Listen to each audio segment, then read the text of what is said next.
తర్వాత మనం ఏం చేయబోతున్నామో చెప్పే ముందు మన తెలుగు వాళ్ళకే సొంతమైన ఒక సంపద ఉంది. అది ఏంటో తెలుసా? సంపద ఏంటది సిద్ధార్థ్? మంచి పదాలని అందంగా బంధించి ఒక పద్ధతిలో అందమైన భావాల్ని చెప్పే పద్యం. నిజమే, పద్యం కేవలం మన తెలుగువారి సొంతం. మన పద్యాలలో పదాల అందం, భావం ఇమిడి ఉంటాయి. అవి ఎన్ని వందల సంవత్సరాల పాటైనా మన తెలుగు వాళ్ళ జీవితాల్లో భాగమై మనల్ని నడిపిస్తున్నాయి. మనబడిలో చదివే పిల్లలు తెలుగు నేర్చుకునే పద్ధతిలో వారికి మన పద్యాలు నేర్పించడం, దారిన పట్టించడం చాలా ముఖ్యమైనది.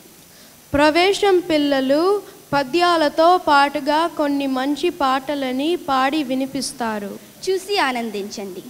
వాళ్ళు వచ్చి చేసేటప్పుడు ఆ పిల్లలు ఏ తరగతి వారు, వారి ఉపాధ్యాయులు ఎవరు, పిల్లల పేర్లు ఏమిటి అన్న విషయం మీకు ఆ పక్కన పెద్ద తెర మీద కనిపిస్తుంది. ఒక్కో తరగతి వారు ఒకరి తర్వాత ఒకరు కొలుసుగా వచ్చి చేస్తుంటారు. ఒక్కొక్క జట్టు వచ్చి వారి అంశం చేసినప్పుడు వారిని మీ దీవెనలతో ముంచెత్తండి. ఇప్పుడు మీకోసం ప్రవేశం విద్యార్థులు అందించే మన పద్యం మకరందం మరియు బృందగానం మొదటి భాగం. పచ్చని చిలుక పండుని కొరికిన చిలుక అరటి ముక్కుతో పొడిచి వెంటనే ఎగిరిన చిలుక. పచ్చని చిలుక పండుని కొరికిన చిలుక పలుకులెన్నో నేర్పేటి రామ చిలుక నీ సొంతం.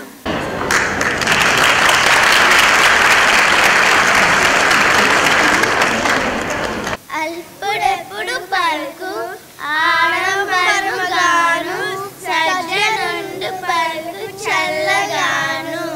కంచు మ్రోగినట్లు కనకమ్ము మ్రోగిన విశ్వదాభిరామ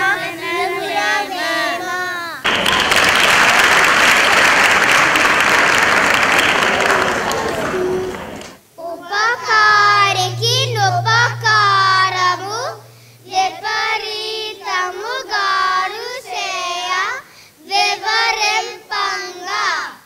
అపకారికి నుపకారము నెపమెన్నక చేయువారు నేర్పరి సుమతి.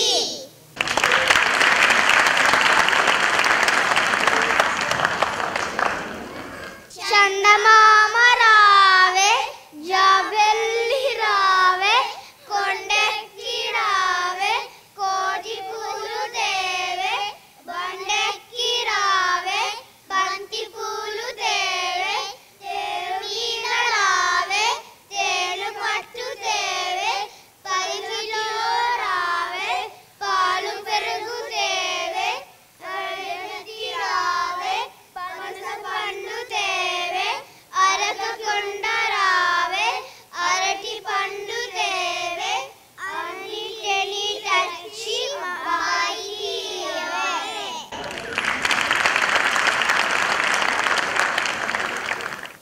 ఎరుకునే కాయలు దూడుకునే పండు గరగా దోషణ సమకి పారడుని రమ్మల్లుగా నీరుకుని దుర్గాన నేరిని సుమతి.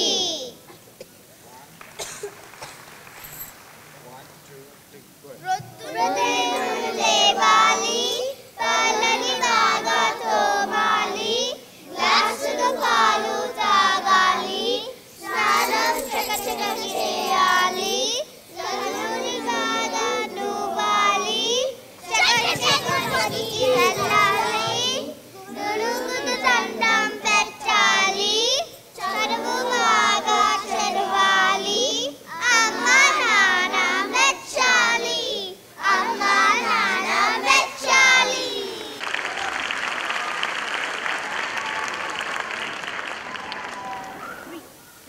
తన కోపమే తన శత్రువు తన శాంతమే తనకు రక్ష దయ చుట్టంబో తన సంతోషమే స్వర్గము తన దుఃఖమే నరకమ